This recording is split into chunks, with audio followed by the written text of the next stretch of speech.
Assalamualaikum warahmatullahi wabarakatuh.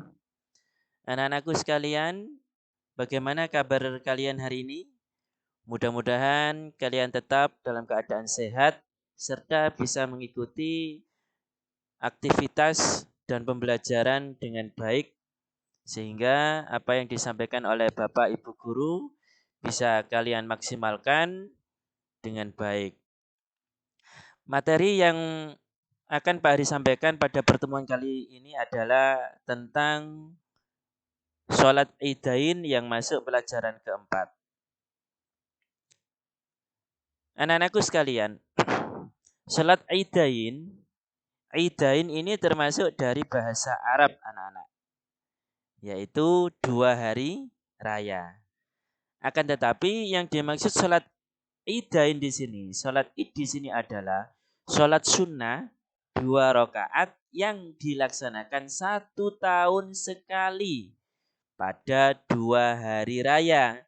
Tentunya kalian tahu 2 hari raya itu hari raya apa saja. Yaitu ada hari raya Idul Fitri dan ada hari raya Idul Adha. Lah, sholat ini anak-anak dilaksanakan umat Islam untuk apa? Untuk menyambut kedua hari raya tersebut. Ya, sebagai bentuk rasa syukur. Idain artinya 2 hari raya, yaitu Idul Fitri dan hari raya Idul Adha. Hadis melaksanakan salat Idain. Ya. Wa am Ummi Athiyyah radhiyallahu anha qalat umirna an nukhrijal awatiqa wal muhayyida fil idain yashhadna al khair wa da'watal muslimin wa ya'tazilul huyyadul musalla muttafaqun alaih. Dari Ummi Atiyah radhiyallahu anha, ia berkata Rasulullah Shallallahu alaihi wasallam memerintahkan kepada kami para gadis-gadis dan perempuan yang sedang haid keluar di 2 hari raya, ya, Idul Fitri dan Idul Adha. Walaupun perempuan itu sedang haid, ya, Rasulullah memerintahkan agar ikut bergembira, ikut, ya, melaksanakan perayaan Idul Fitri tersebut dan Idul Adha.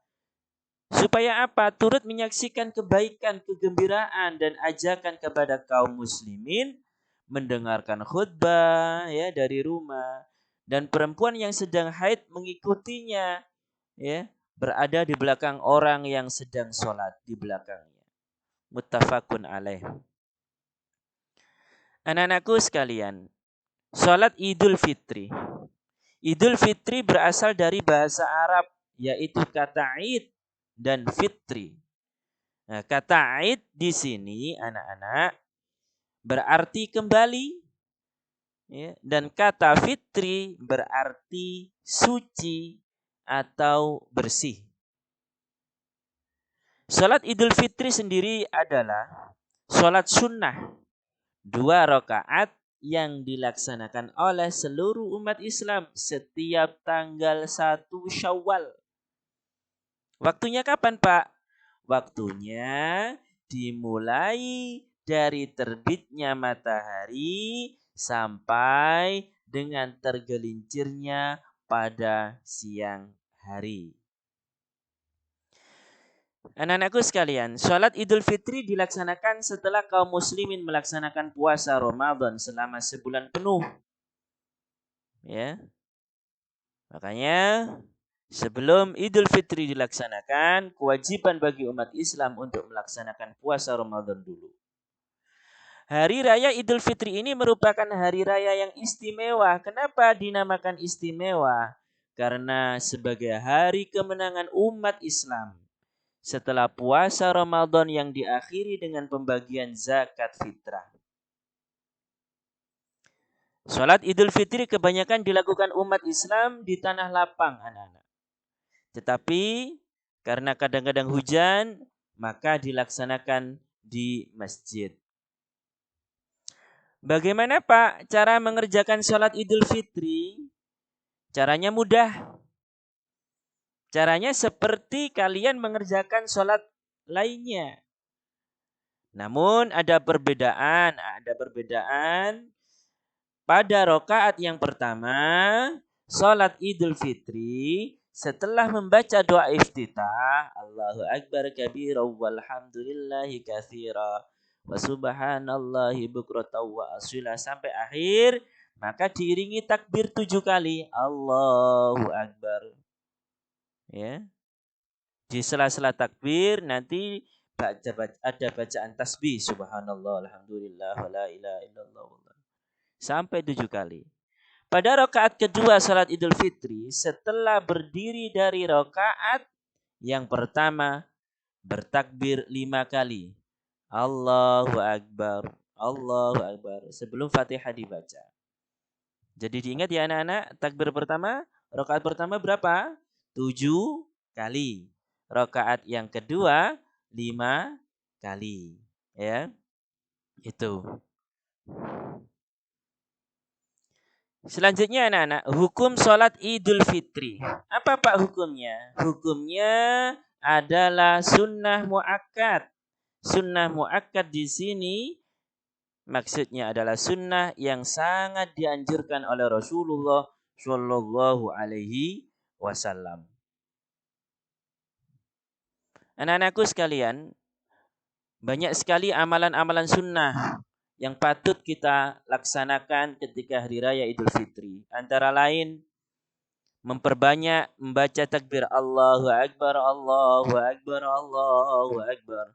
Allahu Akbar walillahil hamd. Tahmid Alhamdulillah dan tahlil la ilaha illallah wallahu akbar. Allahu Akbar walillahil hamd. Ya. Memperbanyak zikir dan doa. Memperbanyak infak dan sedekah, bersilaturahim kepada sanak saudara dan tetangga. Anak-anakku sekalian, selanjutnya adalah hal-hal yang disunnahkan sebelum sholat Idul Fitri. Apa saja Pak? Yang pertama, mandi sebelum berangkat ke tempat sholat. Ini dianjurkan. Kata Nabi, Ani bin Abbas qala kana Rasulullah sallallahu alaihi wasallam yaghtasilu yaumal fitri wa yaumal adha. Niat mandi salat Idul Fitri, ya. Nawaitul ghusla li'idil fitri sunnatan lillahi ta'ala. Saya niat mandi untuk salat Idul Fitri sunnah karena Allah Ta'ala. Yang kedua, memakai pakaian yang paling bagus yang dimiliki. Ingat, bukan harus baru, tapi yang paling bagus yang dimiliki. Sesuai dengan anjuran Nabi, qala Rasulullah sallallahu alaihi wasallam, kana yalbasu burda hibaratin fi kulli 'id. Riwayat Syafi'i dari Ja'far bin Muhammad dari Abdullah dari neneknya bahwa Rasulullah sallallahu alaihi wasallam mengenakan pakaian bercorak pada tiap hari Id atau hari raya. Hadis riwayat Al-Baihaqi. Yang ketiga, makan dan minum terlebih dahulu. Terlebih dahulu sebelum sholat hari raya kita makan dan minum dulu. Disunahkan tersebut.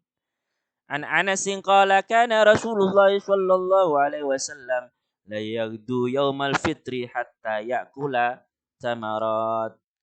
Riwayat Bukhari dari Anas yang mengatakan bahwa Rasulullah belum pergi pada hari raya Idul Fitri sehingga beliau makan beberapa kurma. Hadis riwayat Bukhari. Selanjutnya 4, memakai wangi-wangian anak-anak. Yang kelima, melewati jalan yang berbeda ketika berangkat dan pulang dari salat Id. Kata Nabi, kana Nabiyyu sallallahu alaihi wasallam idza kharaja yaumal 'id fi tariqin raja'a fi ghairi. Rawahu Tirmidzi. Yang artinya apabila Nabi Muhammad sallallahu alaihi wasallam pergi salat hari raya, maka ketika pulang beliau menempuh jalan yang berlainan dengan waktu perginya. Hadis riwayat At-Tirmidzi ya dari Abu Hurairah. Yang keenam, mendengarkan khutbah